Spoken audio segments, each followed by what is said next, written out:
5월 14일 하나님 말씀으로 함께합니다. 오늘은 사무엘상 4장의 말씀을 함께 나누겠습니다. 하나님의 은혜로 축복의 땅 가나안에 들어왔으나 어느새 하나님을 잊고 주변 민족들의 죄악에 물든 이스라엘. 죄로 인해 타락한 인간은 끊임없이 하나님으로부터 떨어져 나와 스스로 죽음의 죄로 향하려 합니다. 하나님 없는 인생의 결국이죠. 그러나 하나님께서는 택하신 하나님의 자녀들을 끝까지 포기하지 않으십니다. 사랑으로 꾸짖으시고 사랑으로 안으십니다. 죄를 이기고 하나님과 함께하는 영광의 자리로 돌아오라 우리를 부르십니다. 그렇게 하나님께서 인간의 죄로 인한 실패의 역사를 구원의 역사로 바꾸십니다. 한나의 간절한 기도로 시작한 사무엘서는 한 여인의 간구에 대한 하나님의 답인 동시에 죄로 인해 무너진 이스라엘을 구하기 위한 하나님의 일하심을 보여줍니다. 한나는 하나님께 약속했던 대로 귀한 아들 사무엘이 성소에서 하나님의 사람으로 자라나도록 하였습니다. 하나님의 언약궤가 있던 성소를 주관했던 사람은 제사장 엘리였습니다. 그는 또한 당대의 사사, 이스라엘의 지도자였죠. 곧 사무엘은 엘리의 집에서 자라나게 된 것입니다. 그 집에는 엘리의 아들들 홈니와 비느하스가 있었습니다. 어찌 보면 이들 모두가 엘리의 영향 아래에서 자라났지만 그 결과는 너무나도 달랐습니다. 사무엘은 오직 하나님의 말씀에 귀 기울이며 믿음과 순종의 사람으로 자라났습니다.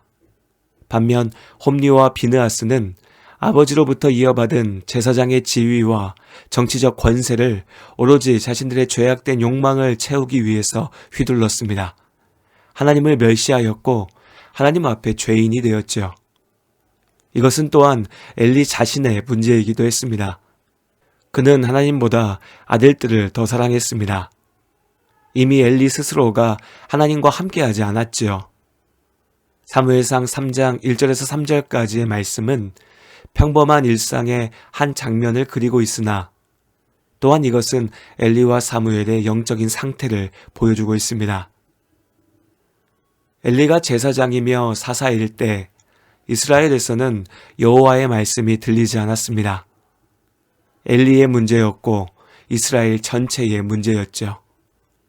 엘리가 살이 쪄 몸이 둔해지고 눈이 어두워 잘 보지 못했다는 것은 그저 엘리의 외양에 대한 설명에 그치지 않습니다.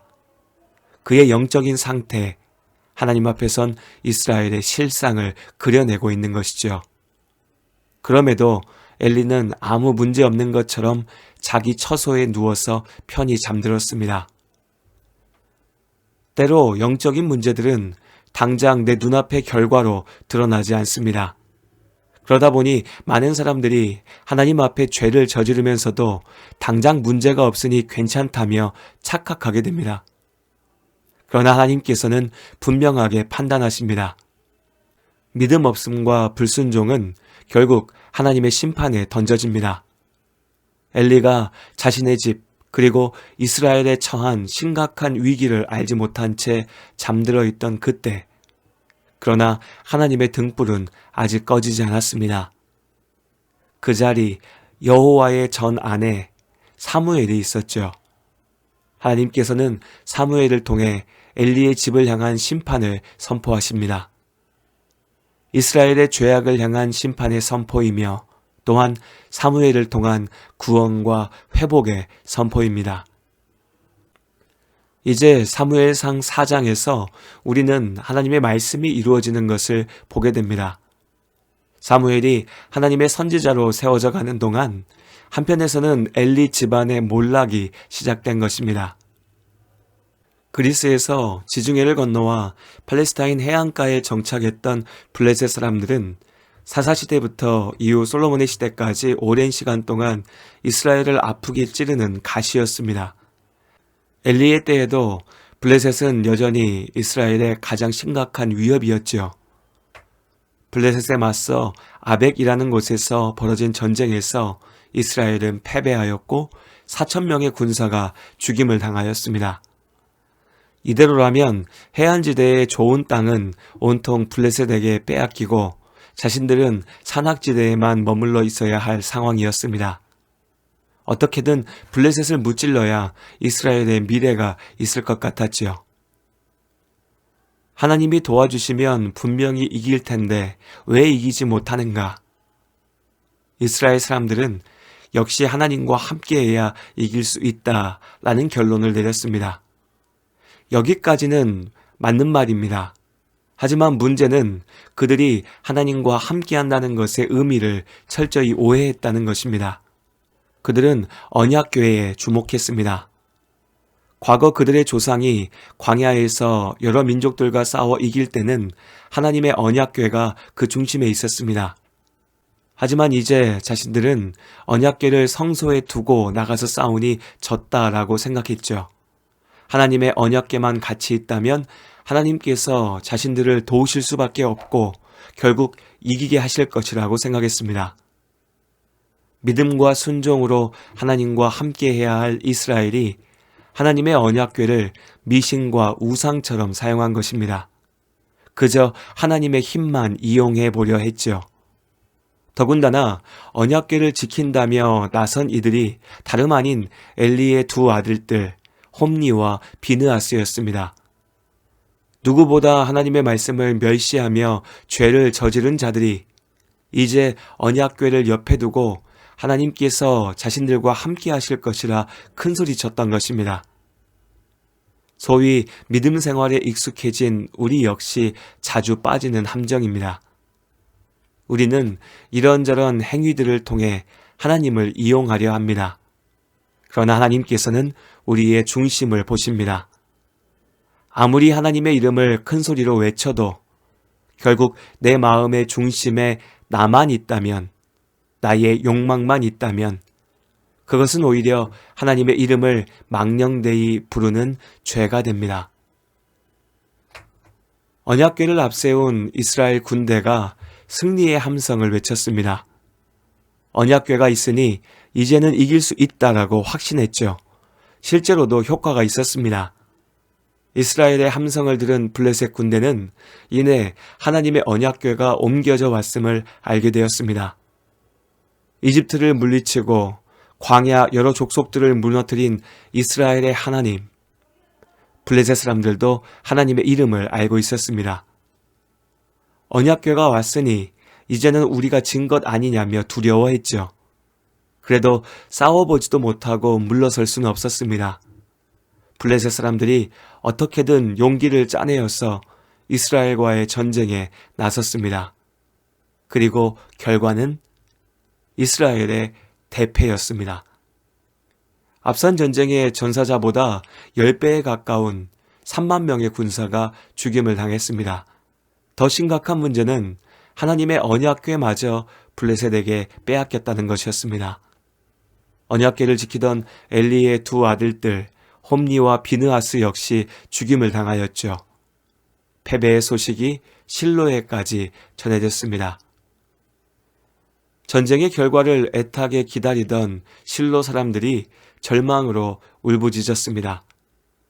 전쟁의 처참한 패배, 나아가 자신의 두 아들들 역시 죽었고 하나님의 언약궤마저 빼앗겼다는 최악의 결과를 들은 순간 쓰러진 엘리가 그 자리에서 세상을 떠났습니다.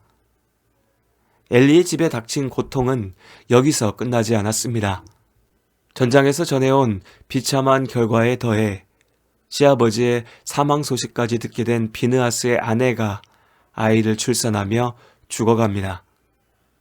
절망에 사로잡힌 이 여인의 외침이 이스라엘 사람들의 마음을 대변합니다. 하나님의 궤가 빼앗겼고 그의 시아버지와 남편이 죽었기 때문이며 또 이르기를 하나님의 궤를 빼앗겼으므로 영광이 이스라엘에서 떠났다 하였더라. 한마디로 하나님께서 이스라엘을 버리셨다는 절망입니다. 언약궤를 빼앗은 블레셋 사람들은 이스라엘의 하나님은 힘이 없다며 조롱하였죠.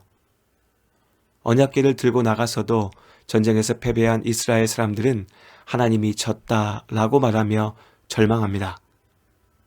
그러나 이것은 죄악된 엘리 집안의 실패였고 이스라엘의 패배였습니다. 하나님께서 이미 경고하신 대로 죄에 대한 당신의 심판을 이루신 것입니다. 그리고 아직 이야기는 끝나지 않았습니다. 이제 하나님께서 이스라엘이 아닌 하나님의 승리를 이루실 것입니다. 다음 주 우리는 사무엘상 5장부터의 말씀을 통해 하나님의 승리를 보게 될 것입니다. 때로 사람들은 믿음 없는 나의 실패를 하나님의 실패라고 말합니다.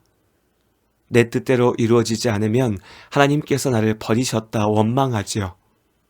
그러나 하나님 앞에 나의 삶을 맡기며 겸손히 나를 돌아볼 때 나의 죄, 나의 잘못을 비로소 깨닫고 회개하게 됩니다.